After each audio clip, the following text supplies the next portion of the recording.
Welcome back to the Provisionist Perspective. I'm Eric. And I'm Drew. And it is with heavy hearts that we come to you with this episode today. Just a few days ago, the full report on Ravi Zacharias was released, and there's nothing pleasant about this one. Nope. We're usually pretty lighthearted in our episodes, but this is probably going to be a heavy one. So get ready.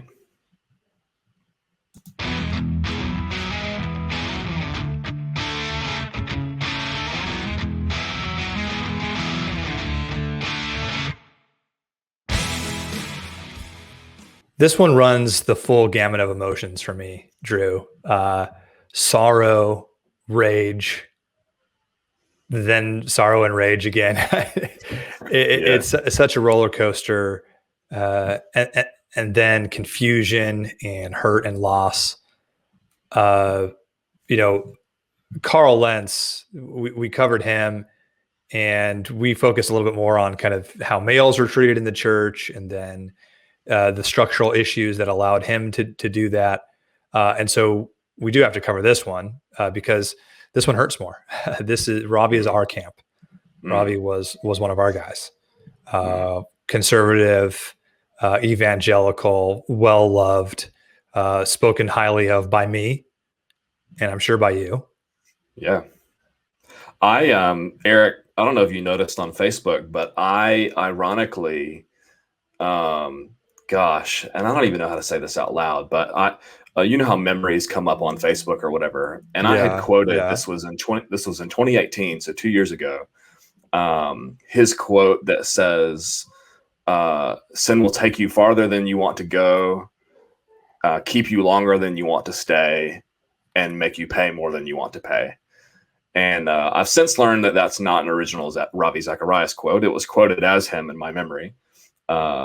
There on the Facebooks. Right. It's original from Leonard Ravenhill, but that was like surreal to see that pop up on my timeline. And now we know, and we're going to get into that he was fully captivated by his sin and just completely won over by it.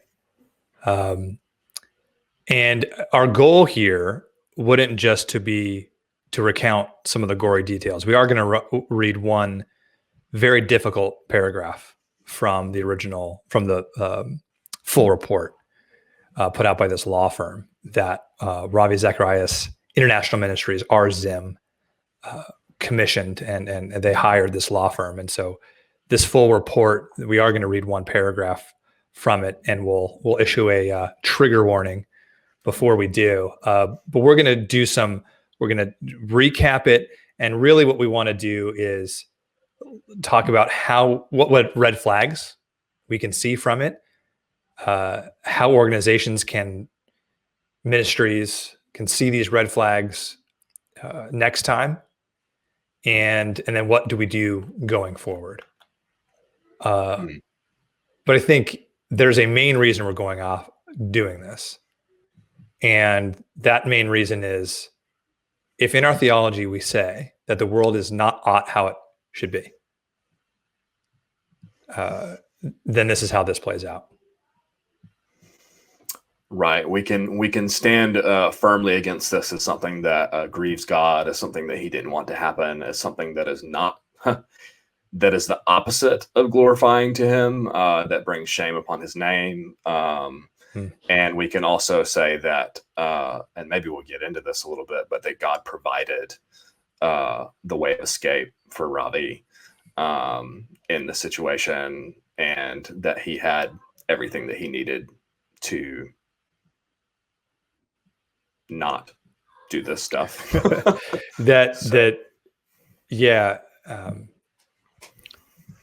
Not only was it shouldn't have been this way. It could not have been this way. There are many steps along the way where this train could have gone a different path, and we're going to see some of those. Which I think is what makes this so grieving.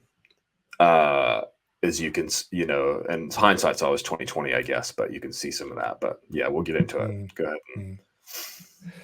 Yeah. So There was we released this last Thursday on February 11th. There was a full-throated open letter apology by RZIM. And I take this letter as sincere. They came across as truly repentant to me, and we'll see some of that.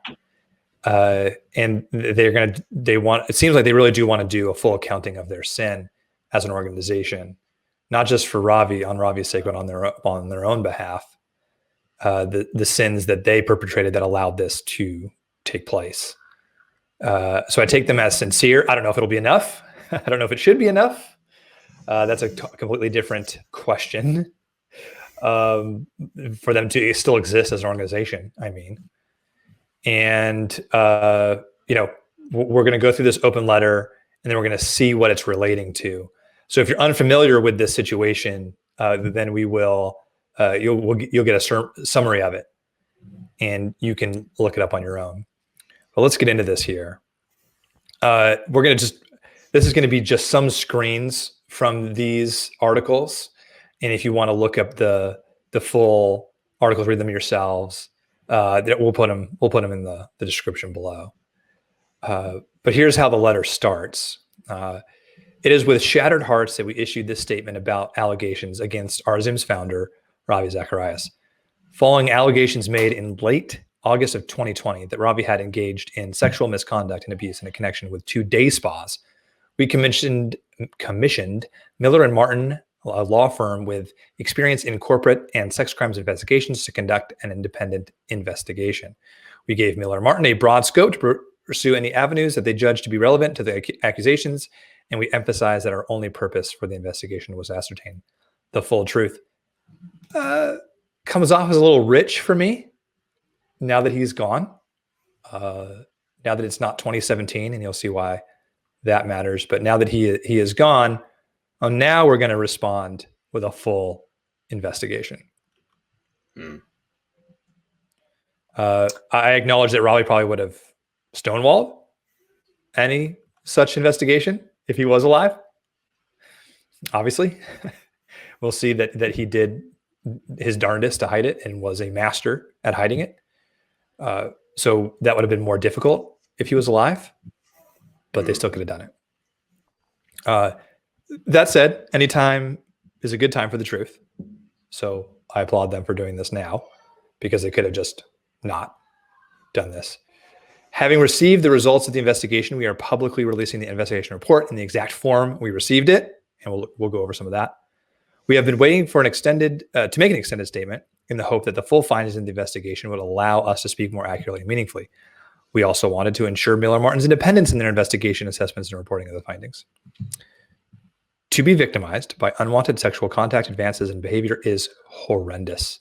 It is diametrically opposed to everything we believe about the value and dignity of every person. We believe not only the women who made their allegations public, but also additional women who had not previously made public allegations against Ravi, but whose identities and stories were uncovered during the investigation. Tragically, witnesses describe encounters including sexting, unwanted touching, spiritual abuse, and rape. We are devastated by what the investigation has shown, and we are filled with sorrow for these women. Good on them. These are the right things to say in light of what came about. So let's get into some specifics here. The investigation's conclusions have caused us to think very differently about the allegations Mrs. Lori Ann Thompson made against Ravi in 2017. We were wrong. Our trust in Ravi's denial of moral wrongdoing and in his deceptive explanations of emails and other records that became public was severely misplaced. And our failures in 2017, including our failure to commission an independent investigation at that time, allowed tremendous pain to continue to be caused in the Thompsons' lives. We believe Lori Ann Thompson has told the truth about the nature of her relationship with Ravi Zacharias. It is with profound grief that we recognize that because we did not believe the Thompsons and both privately and publicly perpetuated a false narrative, they were slandered for years, and their suffering was greatly prolonged and intensified. This leaves us heartbroken and ashamed. We are deeply grateful for the long-standing commitment to the truth, is basically what he goes on to say. So what is that? If you're not familiar, what are the accusations that were made against him. So the timeline, as I understand it here, was that these things happened in previous years, as we'll see. And then in 2017, the Thompsons made a formal letter to RZIM, like put a formal letter demanding some sort of restitution for Ravi's actions. The RZIM organization responded by filing a RICO lawsuit, which is like a organized crime lawsuit against the Thompsons, alleging extortion, that they're trying to get money out of Ravi and they're using him because of his public persona to try to get money out of him. Right. But is that the case? They filed privately. I'm not saying that correctly. Not filed. They settled. Yeah, right. They settled privately, and both sides signed a non-disclosure agreement, an NDA. And by they, you mean Ravi and the Thompsons, yes, not RZIM and the Thompsons. That's a good question, because then what went on is that RZIM, following the Christianity Today investigative journalism report about his involvement with masseuses and spas, RZIM came out and said more things about the Thompsons. And in response to that, Mr. Thompson, which was a violation of the NDA, which he's claiming is a violation of the NDA. We're supposed to not talk about this. It's an NDA. And now you're talking about it again. So now we're going to talk about it again. So he writes this open letter, his own open letter. In what day? When was this? I'm not exactly, but I think it was September of last year. They write this letter, and this is part of it. They meet Ravi, the Thompsons. They meet Ravi at a luncheon, and Mr. Thompson, I'm forgetting his name, so I apologize. I'm going to keep calling him that. He is a wealthy businessman in Canada, and so he's attending a business luncheon where Ravi is, and he admired Ravi for a long time in his Christian ministry, and so he was thrilled to be able to sit at a table with him and have this luncheon with him, and was invited to sit with them, and they got all these privileges. But this wasn't in 2019 that he was thrilled. No, this was in 2016. Right. Or no, maybe even wait. 2014 even, I think, was when this happened. And then the behavior continued after that. So this is a part of it here. Sometime later, after this meeting, Mr. Zacharias told Lorianne that he saw something special in her that weekend, a kind and attentive wife. It apparently mattered not that she was my wife. Apparently emails between Mr. Zacharias and Lorianne continued to be exchanged, and she would share those communications with me. Near the end of October 2015, citing supposed security concerns, Mr. Zacharias requested that their email communication be moved to his BlackBerry Messenger. I was not aware of this request. In January 2016, after 14 months of grooming Lorianne, Mr. Zacharias sexually traumatized the relationship under the guise of love, which took the form of sexually explicit communications and culminating with him asking for and receiving increasingly intimate photos as self-described gifts to him and his vitamins for the day. The most intimate communications were sought and received on his BlackBerry Messenger as special gifts for his 70th birthday. Our phone records show Mr. Zacharias called my wife extensively on her cell phone, work phone, and home phone. His cell phone records, which are available to RZIM, would show these calls. His contact continued until August 2016, unbeknownst to me. And we're not going to get into the sordid details of all this or spend too much time on that.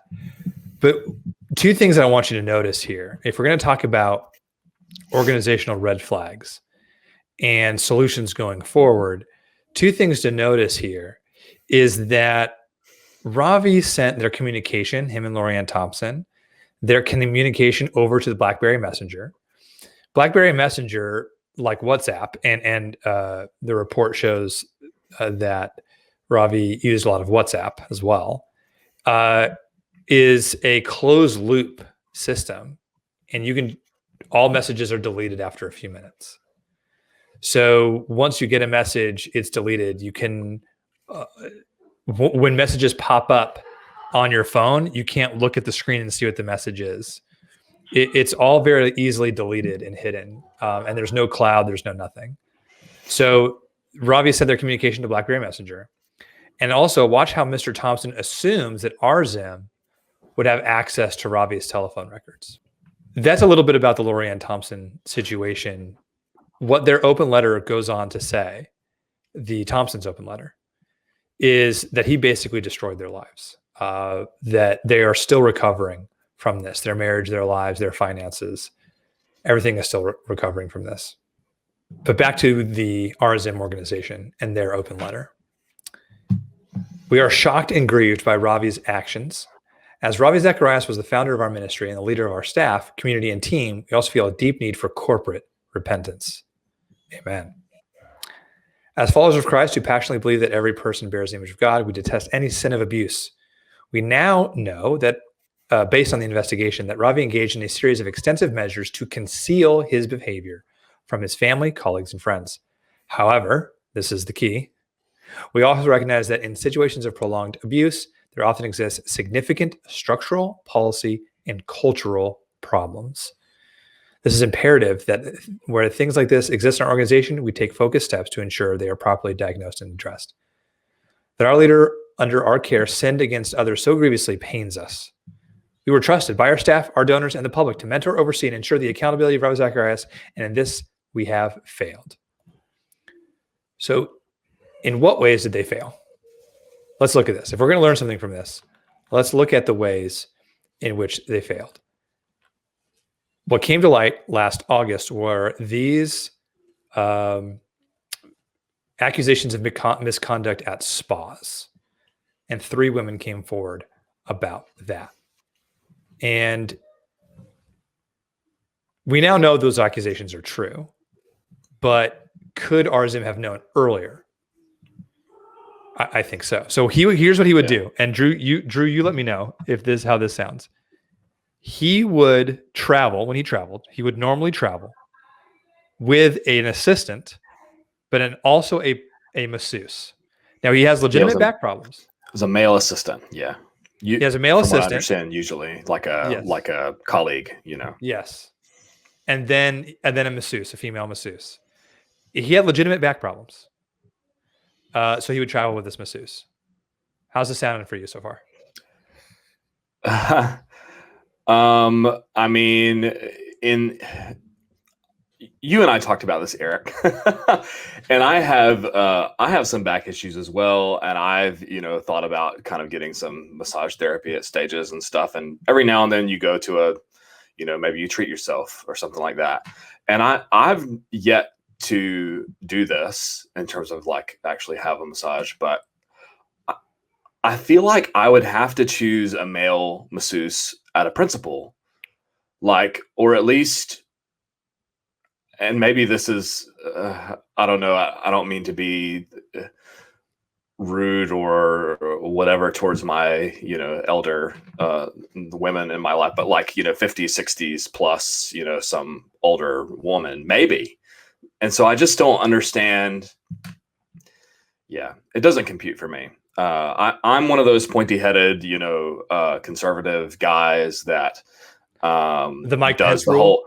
Yeah, well, I was going to say the Billy Graham rule. It was originally the Billy Graham rule before. Oh, was it really? Okay, rule. Okay. Yeah, and I do this in in messenger chats. If I'm talking to a friend of mine or something like that, I usually try to include it in some kind of group, of 3 people, because even then I feel like to avoid the appearance of any kind of impropriety and stuff is what I would do. But that's just me. I don't know, but that's my take on that situation. Well, so these are the kind of conversations, and you're a bloke over in Kiwi land doing college ministry, and you have to think about this, right?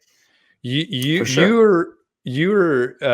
have influence over lots of students and lots of people, and it would be very painful for an entire organization if you were to fall into something. And so you have to think about this, much less Ravi Zacharias International Ministries, which has 300 employees. So this kind of hand-wringing did take place. So here's red flag, right? Here's red flag. Here we go. This is from the report by the Miller law firm. Okay. Several RZIM staff reported to us that they were concerned about Mr. Zacharias traveling with a personal masseuse, not because they feared actual impropriety, but because they feared the appearance of impropriety. A high-level RZIM staff member, expressed concerns to Mr. Zacharias about it and encouraged him to stop traveling with her. In response, Mr. Zacharias grew angry and barely spoke to the staff member for a long time. He was effectively sent to Siberia, as another staff member recalled. The relationship never fully recovered. So if your leader is angrily shutting down accountability or criticism, red flag. There might be a problem. That doesn't end the looking into it. That doesn't end the concerns. That deepens them. Not to mention, I mean, like if I were to spend some time here at my house alone, and you knew that wife and baby girl were going off for a few days or something like that, and you messaged me to check in, or heard that I was catching up with a female student one-to-one, which I don't do, freaking A, and you asked me, and then I got angry with you, that would be like a pretty big red flag. I would like to think that any Christian man or woman with any ounce of humility would just say, all right, I get why you would be concerned about that, but here's why you shouldn't, or here's the parameters that I've set in place. Yeah. But you did this. You did this for me, though. I know you're. I'll say it, since maybe you don't feel comfortable saying it, but I'll say it. My family left for Christmas to California 10 days before I did, so I was going to be alone for 10 days. And when you heard that, your first response was like, "Oh man, that's terrible." And then the second thing you said was, "So you're gonna be okay? Like, are you gonna be all right? Like, what are you gonna do? Like with the internet? Like, are you gonna be okay with the internet?" Yeah. Like you were just asking me about that. That was your second thought after you heard that I was going to be alone for 10 days. You're a red-blooded human. We'll get into this. Well, here you go. Here it is. Yeah. Okay. Here's the other relevant point in this, if we're talking about red flags. Okay. Here it is. Exactly on this point. The massage therapist who at times traveled with Mr. Zacharias was not the only woman from whom he may receive messages during his travels. The travel assistant told us that Mr. Zacharias would often retire to his room at night, and his schedule often included large chunks of time and even entirely days when he was alone. A search of his phone records and text messages revealed that he would often arrange for massage treatments in his hotel room when he was likely alone. According to his text messages, at times, he would meet the therapist in the hotel lobby, and other times he would direct them to come straight to his room. On one occasion in February 2016, he slipped his room key to a massage therapist by placing it in a book, directing her to come to his room 2 minutes after she got the book from him. Now, what this lines up with is the Christianity Today report, their investigative journalism, which detailed, and this report also details it too. This is the sordid stuff we're not getting into here. His behavior towards massage therapists. And it was one part fine. Lots of massage therapists said, "Oh yeah, and other massage therapists, several of them were like, he wasn't frisky at first, and then he tried doing all this stuff." So this lines up with that kind of that behavior, where he would do this while traveling, not just at home with his spas that he normally attended. In addition to finding alone time when traveling with others, Mr. Zacharias traveled alone to Bangkok and other parts of Southeast Asia for substantial periods of time. RZIM staff described these as writing trips, where he would work on his latest book. On such trips, he would stay for days and sometimes weeks alone.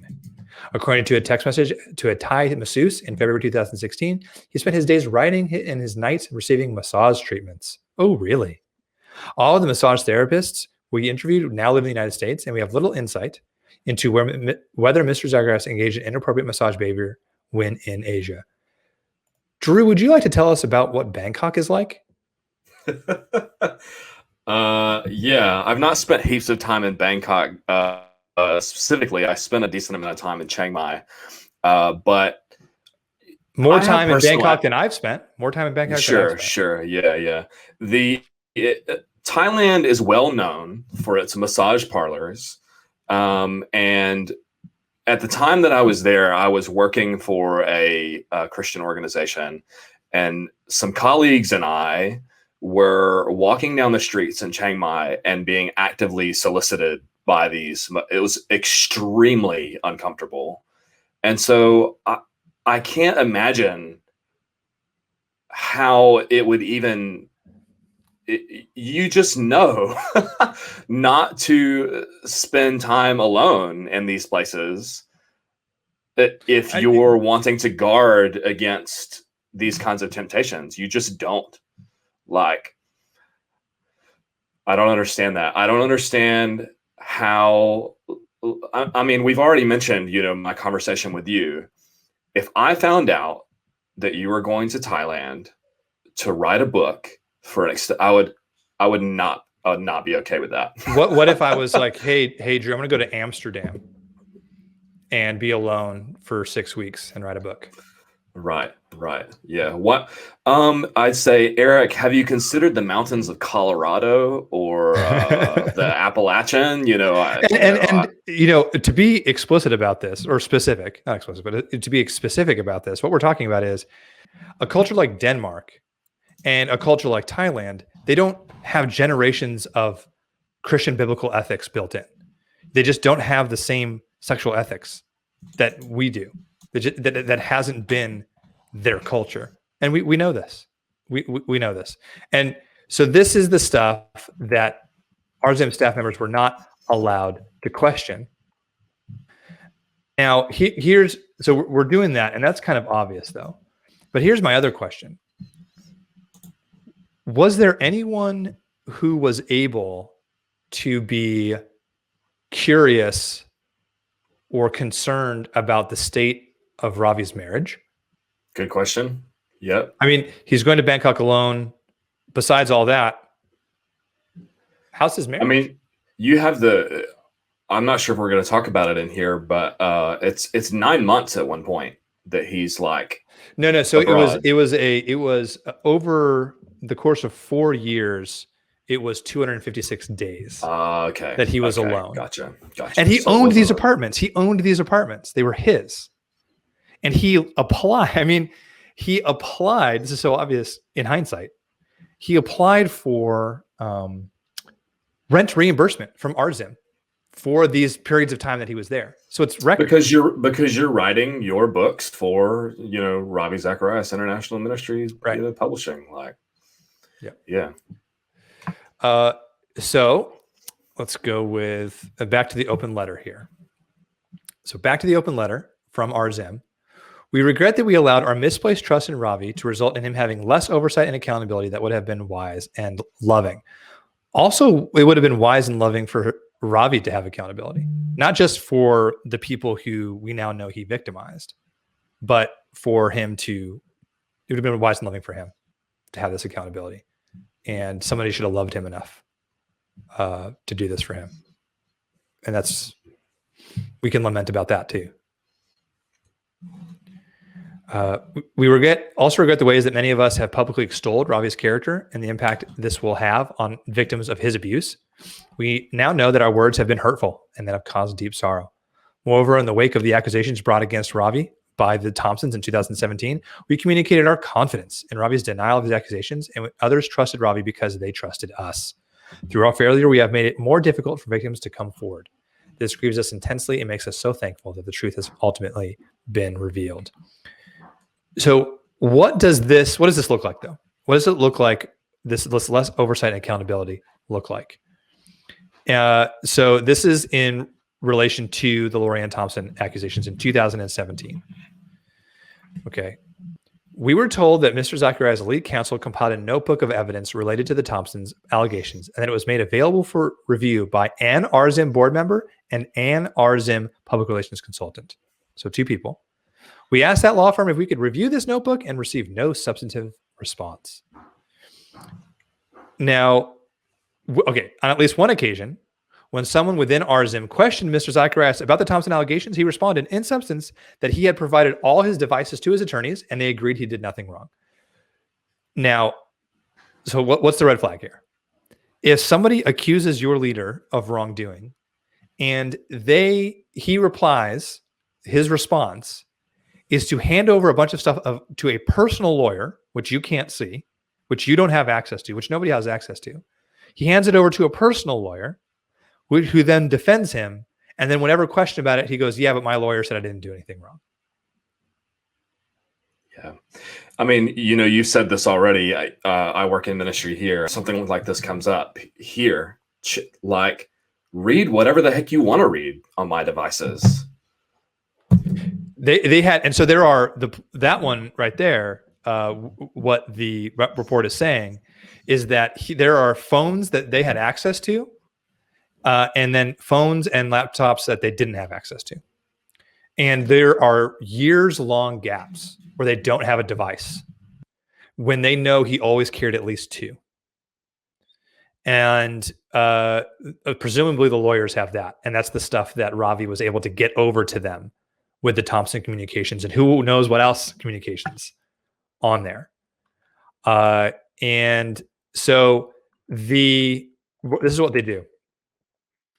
Witnesses told us that Mr. Zacharias had multiple phones and email addresses over time, and he had at least 2 phones at any given time. He insisted on remaining separate from official RZIM communication platforms, and his phones were on a separate plan rather than the RZIM plan. He also used private emails rather than an RZIM account. And we already talked about at the end here, it says he also used encrypted communication platforms, including BlackBerry Messenger and WhatsApp, from which the messages are not retrievable once deleted. And then he claims that this was for security reasons. Yeah, his own security. I mean, he's right. I mean, that's exactly right. His own security reasons. And this is the devices they had access to. The investigation, the Martin law firm investigation, goes on to find the kinds of text messages and images you think it would. And we're not going to get into the sort of details of that, but they are everything you think they would be. He masterfully manipulated women who would become financially or spiritually dependent on him, sometimes for months and years, before he sprung on them that they were now other requirements.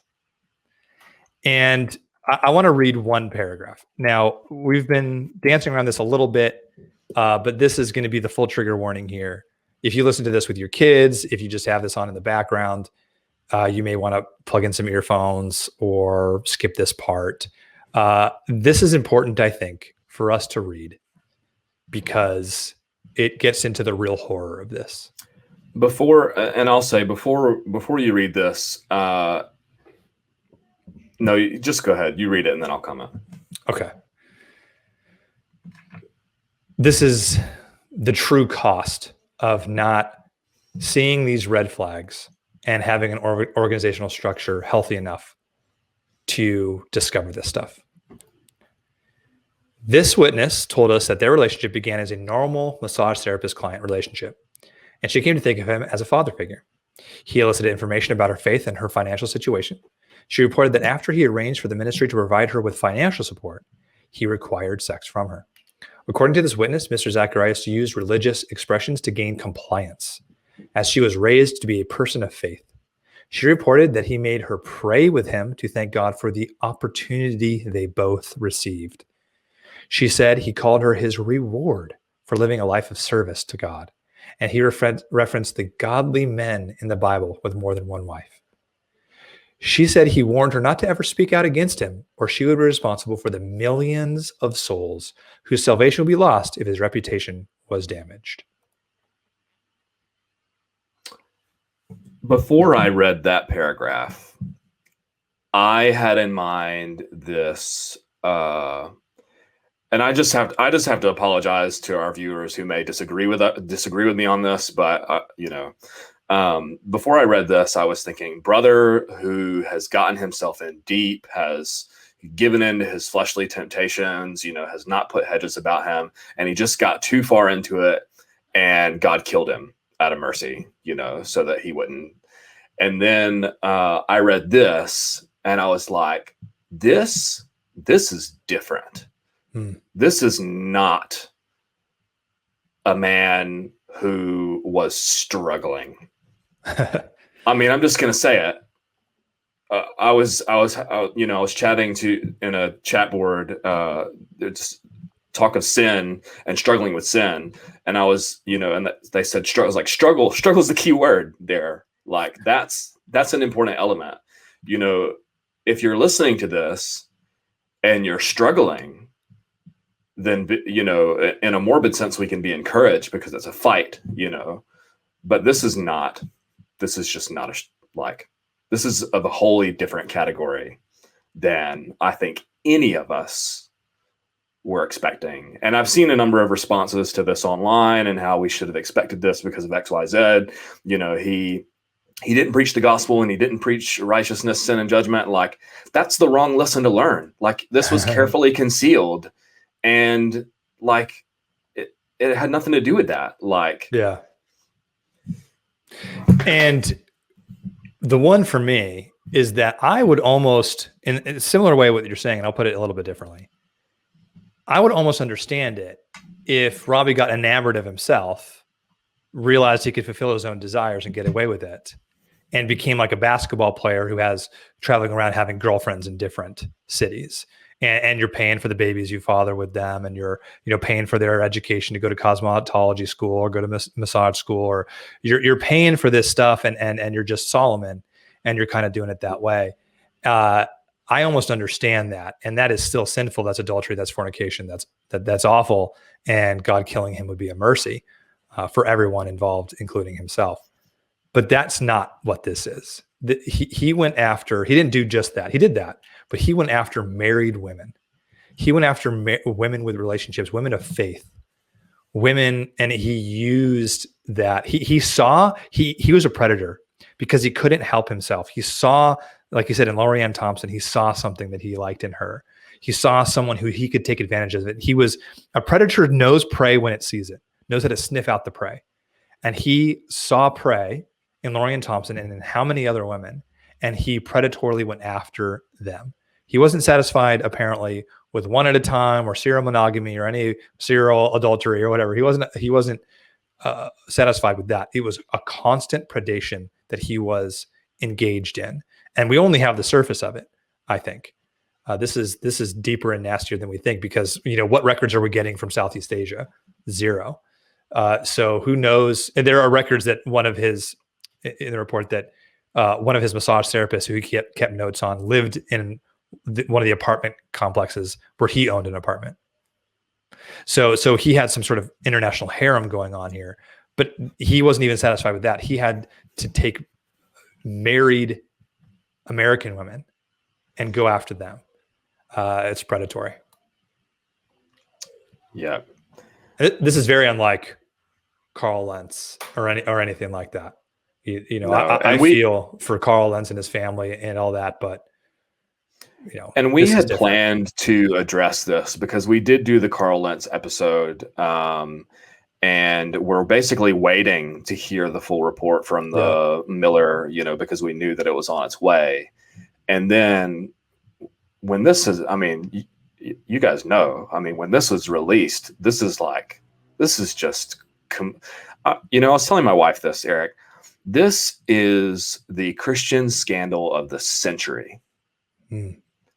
This is, as far as I can tell, it's completely unprecedented. And if this starts, I'm hoping upon, dreams are free, right, Drew? Right. Dreams are free. Yeah. And if this starts some sort of accountability movement, I think that'd be a good thing. It needs to. RZIM needs to change its name and just pour all of its resources into, So this is, if we're talking about red flags, we've talked a little bit about the red flags, hiding communications, traveling alone, finding time to be alone, becoming angry with criticism, this sort of narcissistic type behavior. These are the red flags that you can look at. Shutting down employees who express and sending them to Siberia, express concerns. This is the kind of stuff that we need to watch out for as people who are in Christian organizations, and maybe many of you are leaders in Christian organizations. This is the kind of stuff. And I think one of the things that needs to go, and people are saying this, and I'm glad to see it, is loyalty to one person. So when you say change its name, how about don't ever name your organization after a single person? How about that's just not something that Christian organizations do? Yeah, I gotta say, Eric, this is a little bit of a hobby horse of mine, but it's one thing to have, for instance, our dear brother Leighton, LeightonFlowers.com redirects to soteriology101.com, right? Like, so if you know his name and you type in LeightonFlowers.com, it redirects over there. But to have your website or your blog or your ministry, be named after you, I just don't understand that. I just don't understand it. Like, if love and humility is supposed to be some of the highest values in the Christian faith, I don't understand. Forgive me if the shoe fits and you have your own ministry, to John Piper and John MacArthur's credit, desiring God, grace to you. They didn't call it John MacArthur Ministries or John Piper Ministries. Like, I'm so glad. I mean, it's become synonymous with them. Well, why don't these Christian organizations go over to John MacArthur and John Piper and be like, so how'd you do it? Because so far, those guys have had 40-year-long ministries. Regardless of what you think about their theology, we're not talking about that right now, that they kept their noses clean. Right. And if you think that's because they don't have any problems in their marriage, or because they aren't also many celebrities who could have gotten away with it and probably have had women throw themselves at them, no matter what age they are. Ravi was 70 when he started doing this with Lorianne Thompson. If you do think that's the answer, it's not. These guys had something in place to mitigate against this. What is it? We need to learn from them. What did they do? How do we recreate it? I think it starts with becoming a Christian. I think, this is my bit of controversy. And Eric, I've wrestled with this, and maybe I'll change my mind, but I've been thinking about this, and I just want to throw this up here on the screen for the consideration of our viewers and listeners out there. So this is a passage in Matthew chapter 7, starting in verse 21. And I want to say before I read this, I actually used this in a sermon once kind of wrongly, and I'll explain why. But it says, "Not everyone who says to me, 'Lord, Lord,' will enter the kingdom of heaven, but only the one who does the will of my Father in heaven. On that day, many will say to me, 'Lord, Lord, didn't we prophesy in your name, drive out demons in your name, and do many miracles in your name?' Then I will announce to them, 'I never knew you. Depart from me, you lawbreakers,'" or "workers of iniquity" is the version that I memorized this in. So the modern version of prophesy in your name, drive out demons in your name, and do many miracles in your name is run a multinational, international organization dedicated to apologetics, isn't it? And Jesus says to this person, "I never knew you. Depart from me, you lawbreakers." And if any of you know anything about me out there, I'm not one of those fruit inspecting Christians that looks at someone's life and goes, "Yep, that you're not a Christian. You can't do that and be a Christian." But I'm just trying to be faithful to what this says here. And if you scroll up before this, and the way that I used this wrongly, Eric, was I was using it, against just kind of like your everyday Christian. But the context of this, you can see here, it says, "Be on your guard against false prophets who come to you in sheep's clothing, but inwardly are ravaging wolves." You'll recognize them by their fruit. Are grapes gathered from thorn bushes or figs from thistles? In the same way, every good tree produces good fruit, but a bad tree produces bad fruit. A good tree can't produce bad fruit. Neither can a bad tree produce good fruit. Every tree that doesn't produce good fruit is cut down and thrown into the fire. So you'll recognize them by their fruit. And then it goes on to say that not everyone who says to me, Lord, Lord. So false prophets, not everyone who says to me, Lord, Lord, I did all these things is going to enter, but the person who did my will. And so quite frankly, viewers, listeners, we love you. And maybe this is upsetting to you. Maybe you just vehemently disagree with me. I don't know how else to I read that. If this isn't Ravi Zacharias, then who is? Yeah, I mean, it isn't that. All he did was go around and sow destruction wherever he went. Yeah. And the people who were, wherever he went, the people who were blessed and encouraged and edified in the crowds where he taught is completely balanced out, in my view, by the despair and abuse and sorrow he wrought in private everywhere he went, apparently. And I was, bad tree. I don't see how that doesn't describe him. And I was talking to my wife about this, and she said, well, how can you be so convinced of the truth? I mean, he was very persuasive, he talked about it. And I said, maybe he believed it was true, right? You can believe literally that there's a God, that he created the universe, and that Jesus rose from the dead. He was the Messiah and rose from the dead on the third day. You can believe that, that's true. The demons believe it, don't they? And so if I'm looking at this text and I'm just evaluating, no doubt we should definitely, put parameters in place. And I'm not saying that I don't mean to be too simplistic. I don't mean to say, well, he just needed to get saved and none of this ever would have happened.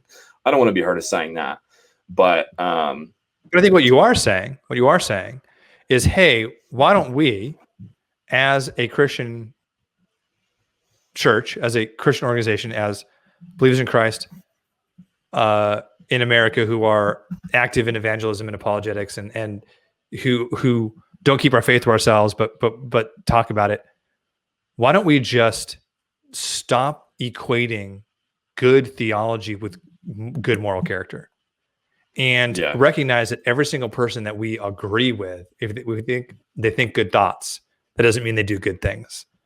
And to stop lionizing these guys and putting them on pedestals unless you know them, unless you can be assured of their behavior, and stop, just making celebrities out of these guys. Maybe. Yeah. And, the scriptures say it's better to trust in the Lord than to put confidence in man. And if there's one thing that I remember in situations like this, with Ravi, or whether it's Carl Lentz or something, it's that passage. And I wanted to add this. We've also talked a bit about this passage a few times. It's 1 Corinthians chapter 10, verse 13. No temptation has come upon you except what is common to humanity. But God is faithful. He will not allow you to be tempted beyond what you're able, but with the temptation, he will also provide the way out so that you may be able to bear it. So there's no situation or temptation that is going to overtake us and, force us, if you will, to choose a particular way such that we can't bear it. God's provided a way out. But there's this passage right before it that I personally try to remember, anytime that I think that I'm doing well spiritually, so whoever thinks he stands must be careful not to fall. The version that I read is, it sounds a little bit more pious, I suppose. Let he who thinks he stands take heed lest he fall. And I think that's just abundantly clear. If you're listening out there and you're wrestling with this, maybe you're wrestling with something at home, God's provided Jesus for you. He's provided a way out. If you've not yet trusted in his mercy in Christ, please, before it's too late, before something worse happens, it's like that quote that we mentioned at the beginning, right? Sin will take you further than you want to go, keep you longer than you want to stay, and make you pay more than you want to pay. Amen. So then what do we do, right? What do Christian organizations do? And I wonder if it's having a commitment to these open communications, that there isn't a leader too big to fail. There isn't anyone who gets to hide their communications from the organization, have an off-book phone, off-book email, use messengers that can be deleted. That's, dealt with as strongly as would it be if you found explicit messages. So if you're hiding something, you're guilty. Maybe having an ethic like that in Christian organizations, that if you're hiding, you're guilty, because as an organization, we can't afford this. And we can afford to have a leader who has hidden communications. Just can't do it. It's bad for Christian witness. It shames God. It shames Christ. It shames the Christian community. Can't have a leader who hides the communications. So either your communications are internally public internal to the organization, or you're not with the organization, and not letting anybody get so big that they get to they're not held under to that standard. And the qualifications for elders, which is arguably, a position that Ravi was in, is that you're above reproach, that you're blameless. Above reproach means that you're conducting your life in such a way that, within reason, that who's going to level a charge against you? You're an open book. Take the device, look through it, search through the search history or whatever, Yeah. One example of this could be the associate pastors in the lead pastor's office, or the lead pastors in the HR manager's office, and his wife is with him, and it's, hand your phone over to your wife. Does she know your code? Have her open it up right now. That kind of thing, that is a common ethic, and that's not seen as some sort of violation of privacy. When you have privacy is when you and your wife are home alone with each other or with your family. That's private time. You're out with your family doing something. If you're older, you're out with your wife doing something, at home with your wife doing something. That's private time. Anything else, if you're running a Christian organization, it's just baked into the cake. There's nothing private. In other words, you reckon, like, if you're on the clock for your, Joe Schmo Ministries.com, whatever, your device is connected to the network, somebody can ask to see your phone. That's just part. Well, I'm going to go even far. I'm going to go even farther than that. This is sort of stuff that we all do. This is common. I'm not trying to think of things that are outlandish or outside of what we normally already do. You do this. I've done this. That's something that you've already mentioned. You don't meet alone with a female student. You don't do it. You're not communicating with a female student alone if your wife's not there. That's an ethic we already have. When I was an intern at the church that I was at, we talked about this openly. It was, you don't have a woman come into your office and close the door. That's not what we're doing. When you have a counseling session, everyone knows the door isn't locked. Only certain people are able to have these counseling sessions anyway, and people know what the appointment time is, and everyone's accountable to it. And you're taking notes and everything like that. So this is something that we wouldn't even talk about, how to hug. Like we wouldn't talk about touch and how not to do these things and how to do these things. These are things at a local church level we already do. So take this a little bit bigger and say, okay, what does a 300 employee organization like RZIM have to do? How about an annual audit by a law firm like the one they hired at the end of all of this? When all this was discovered, they hired a law firm. How about have one on retainer, once a year audit of all communications and travel? Is that outlandish? No, I don't think that's outlandish. I mean, especially considering what's gone down, I would like to think that this is just expected. This is the good that could come from something as awful and terrible as this. So yeah, especially when you're centering, and I guess that's one of the things that we said just don't do to begin with, is center your ministry around, a name or a personality. When it comes to this case as unprecedented as Ravi Zacharias, if we don't want to stay in a place of despair and leave off saying we don't even know what to do, let's summarize some of these solutions that we've been talking about here. And that I really think that these are actionable steps that we can take. And one of them that we've been saying is don't name your organization after a single person. That way, if that person has to go, the organization can stay. RZIM now has to change its name at least, if not just dissolve, right? And that's just because of a branding issue. Yeah. And at the very least, don't, like, even if you're not naming it after someone, don't center it all around one person. Like, it just seems like a bad idea in general. But yeah, that these and how many more examples do we need to have? It doesn't need to be as extreme as Ravi's is, but how many more examples of this, like Mark Driscoll, do we need to have where his entire Mars Hill church organization dissolved? And everyone who, hundreds of people, maybe thousands who never met him, were without a church overnight. Or they had to completely reorient their church and maybe meet with the same people and reestablish what they were doing. I mean, they had to go through this whole thing to keep their church family intact, just because it was named Mars Hill. It wasn't named Mark Driscoll, but like you said, he was the figurehead. So maybe not have these figurehead type churches. And so that's number one. Number two is accountability, that there is a Christian ethic, not just among the leaders, but among people who are on boards, volunteer staff, things like that, where anybody who's involved in these organizations, where either everything is transparent or I'm not a part of this organization. That if you're even if you're on a lower level of some big organization, that you can have some sort of assurance that all the communications and everything going on, that there is a board who shares it all. And if you're a member of a board, you're only on that board of a Christian organization if there's transparency. And that hidden communication is treated as sinful communication. Guilty communication. Guilty communication. That there isn't anything hidden, and a leader doesn't get to have his own BlackBerry or WhatsApp, right? And that's treated that way. And we have this no more hidden ethic.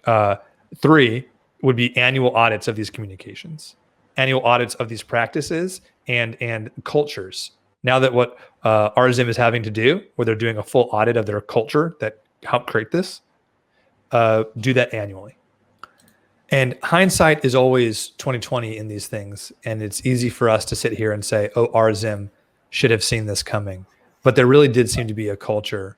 There were red flags and things were swept under the rug, actively hidden, and that members of the board were defending him because, and you can understand this, that everything was tied up in him still being on top.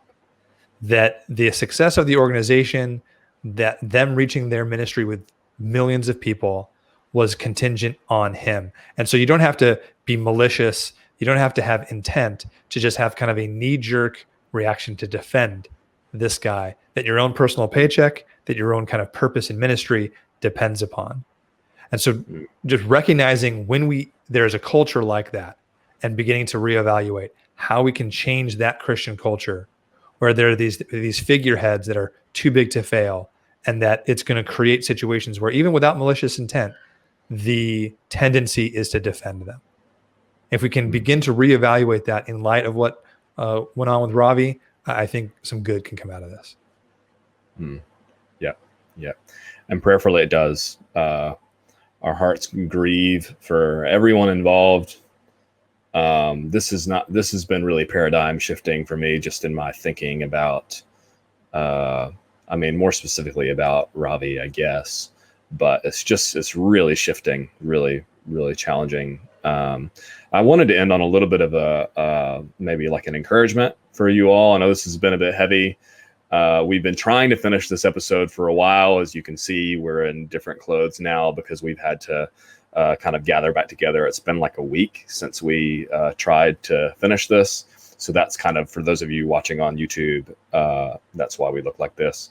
But this is a passage that has come to my mind through all of this. Philippians 1:15-18, it says, "To be sure, some preach Christ out of envy and rivalry, but others out of goodwill. These preach out of love, knowing that I am appointed for the defense of the gospel. The others proclaim Christ out of selfish ambition, not sincerely, thinking that they will cause me trouble in my imprisonment. What does it matter? Only that in every way, whether from false motives or true, Christ is proclaimed, and in this I rejoice, yes, and I will continue to rejoice." One thing that we can rejoice in through RZIM is that Christ was preached. People have come to faith, no doubt. People have had their faith strengthened. I think that's something that we can celebrate without celebrating the man, without celebrating it or condoning in any way his actions. Christ was proclaimed, whether from false motives or true, and Paul rejoices in this, and he says, "And I will continue to rejoice." So we hope that you all that have listened to this, and it's a reminder to us as well, that we can hopefully continue to rejoice in the lives that were positively impacted by his words, his information, while also grieving with those who have been suffering, and to pray for them and hope that some serious reformation change comes out of this. So it's been a little bit of a heavy episode. It's been a long time coming, but thanks for tuning in, and we'll see you next time on The Provisionist Perspective.